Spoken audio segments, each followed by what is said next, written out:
قرآن اور آج کا مسلمان۔ سورہ ابراہیم کی پہلی آیت ہے۔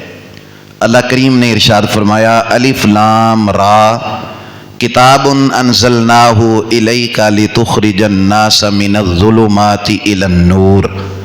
فرمایا الف لام را، یہ کتاب ہم نے نازل کی اے حبیب اس لیے نازل کی تاکہ آپ اس کتاب کے ذریعے سے لوگوں کو اندھیروں سے نکال کر روشنی کی طرف لے آئیں۔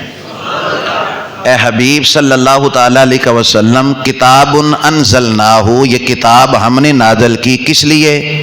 الیکا، آپ کی طرف نازل کی۔ کیوں؟ لتخرج الناس، تاکہ آپ نکالیں من الظلمات الی النور، لوگوں کو اندھیروں سے روشنی کی طرف۔ ایک بڑی خوبصورت بات جو علمی ایک نقطہ ہے یہاں پر، الظلمات یہ جمع ہے اور نور واحد ہے۔ من الظلمات الی النور، ظلمات کہا ہے، ظلمت نہیں کہا، ایک اندھیرا نہیں۔ فرمایا اندھیروں سے آپ نکالیں۔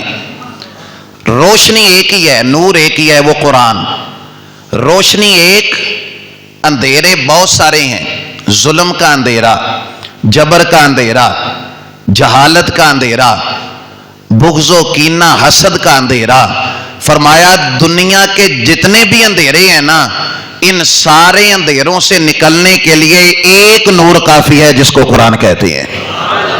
اس لیے نور واحد ذکر کیا اور ظلمات اندھیرے اس کو جمع کے طور پہ ذکر کیا۔ فرمایا وہ ظلم کا اندھیرا ہو، زیادتی کا اندھیرا ہو، بغض کا ہو، افلاس کا ہو، بھوک کا ہو، پریشانی کا ہو، رنج کا ہو، دکھ کا ہو، اندھیرا کوئی بھی دنیا کا ہو، فرمایا اس کے لیے ایک نور ہے جس کو قرآن کہتے ہیں۔ تو حبیب یہ قرآن آپ پہ اس لیے نازل کیا تاکہ آپ لوگوں کو اندھیروں سے نکال کر روشنی کی طرف لے کے آئے۔